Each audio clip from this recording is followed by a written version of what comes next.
उस पर फाइनलिटी नहीं आई है, इसलिए हम आपसे उसकी चर्चा नहीं कर पा रहे हैं। सर, ये पारंपरिक पुलिस प्रणाली जो है सर, अब केवल क्या हुआ?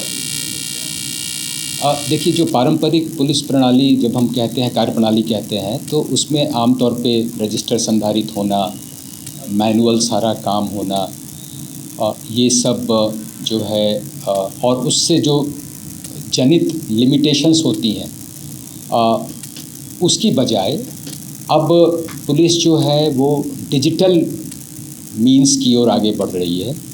सारे पुलिस प्रोसेस को डिजिटाइज किए जाने की संभावना पर विचार हो रहा है। कुछ राज्यों ने इसको कर लिया है ऑलरेडी, जिसकी मैंने चर्चा की।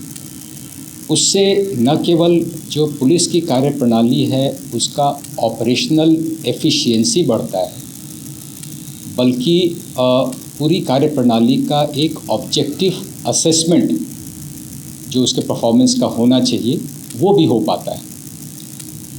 और जब डिजिटाइज हो जाता है तो वो टैम्पर प्रूफ हो जाता है, वो उसका स्थायित्व तो बढ़ जाता है।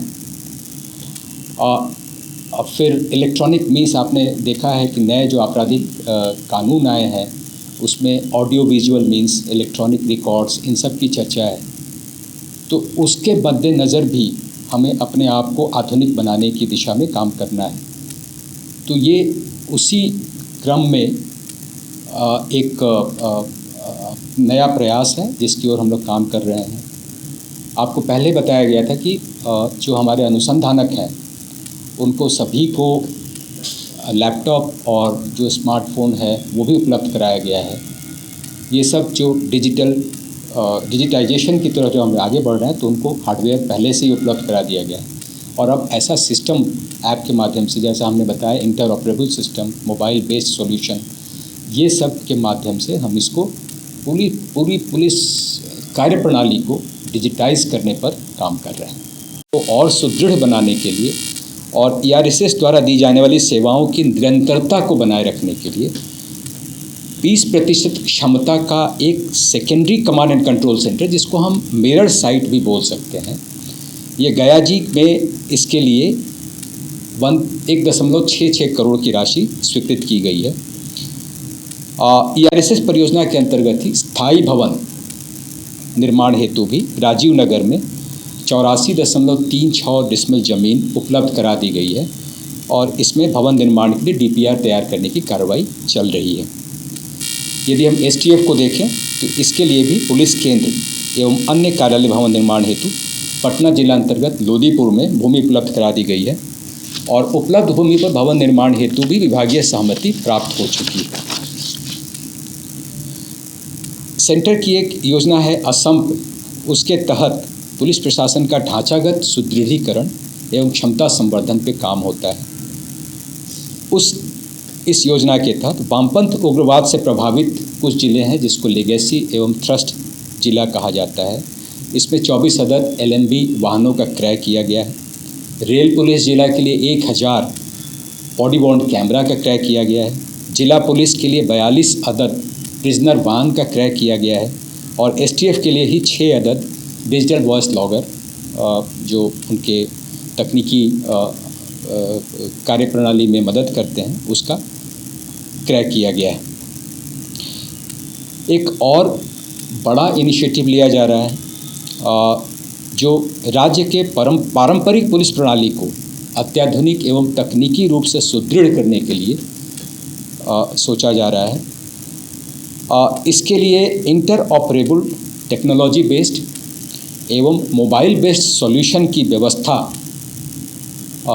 अपनाए जाने की जो प्रक्रिया है उस पर विचार के लिए, उस पर अनुसंधान या शोध के लिए पुलिस महानिरीक्षक आधुनिकीकरण की अध्यक्षता में एक समिति गठित की गई थी, जिसने 2 राज्यों का पिछले फोर्टनाइट में भ्रमण किया है, अध्ययन किया है। इसमें तेलंगाना और कर्नाटक राज्य शामिल हैं और वहाँ पर जो प्रचलित और मौजूदा व्यवस्था है उसका भौतिक रूप से अवलोकन एवं अध्ययन करके बिहार राज्य के परिप्रेक्ष्य में उसको कैसे अपनाया जाए, इस पर एक प्रतिवेदन समर्पित किया है।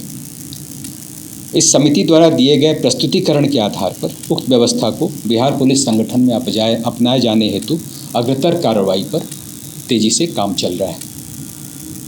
धन्यवाद। इसमें पुलिस प्रतिष्ठानों के भवन निर्माण हेतु भूमि की उपलब्धता पर लगातार काम हो रहा है और उसके अच्छे परिणाम आए हैं इधर कुछ दिनों में।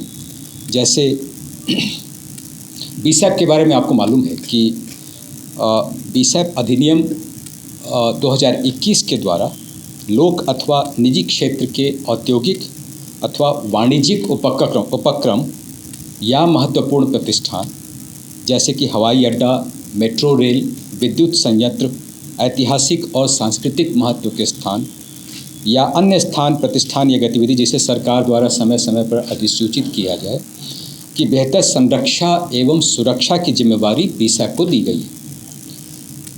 इसी क्रम में बिहार विशेष सशस्त्र पुलिस 6 वाहिनी जो मुजफ्फरपुर में अवस्थित है उसके लिए 32.38 एकड़ भूमि का हस्तांतरण अभी सरकार द्वारा कर दिया गया है। दूसरी ओर बिहार विशेष सशस्त्र पुलिस 19 जिसको SISF 2 के रूप में भी जानते हैं, इस वाहिनी को जो वर्तमान में बेगूसराय बीसैप 8 के के परिसर से कार्यरत है, के भवन एवं अन्य आधारभूत संरचनाओं के निर्माण हेतु भी बेगूसराय अंतर्गत ही मंझौल अंचल अंतर्गत 33.44 एकड़ भूमि का हस्तांतरण भी कर दिया गया है। उसी तरह से कुछ अन्य प्रतिष्ठान जैसे थाना 24 थानों के लिए भूमि का हस्तांतरण उपलब्ध हो चुका है। कुछ ऐसे थाना और OP हैं जिसके लिए प्रशासनिक स्वीकृति पहले से प्राप्त थी, लेकिन कतिपय कारणों से उसमें कुछ विवाद हो गया था, कोर्ट केस लंबित हो गए थे या स्थल विवादित या अनुपयुक्त हो गया था। वैसे 6 मामलों में भी भूमि उपलब्ध करा दी गई है। उसी प्रकार वरीय पुलिस अधीक्षक और पुलिस अधीक्षक का आवास या कार्यालय जहां पर नहीं है, ऐसे 2 मामलों में भूमि उपलब्ध करा दी गई है। अनुमंडल पुलिस पदाधिकारी और या पुलिस उपाधीक्षक उनके आवास और कार्यालय पर भी काम चल रहा है, उसमें भी 2 मामलों में भूमि उपलब्ध करा दी गई है। साथ साथ अंचल पुलिस निरीक्षक के लिए भी अलग से कार्यालय और आवास की योजना पर काम चल रहा है, उसमें भी 5 ऐसे जगहों पर भूमि उपलब्ध करा दी गई है। अब हम ERSS की यदि बात करें डायल 112 के अंतर्गत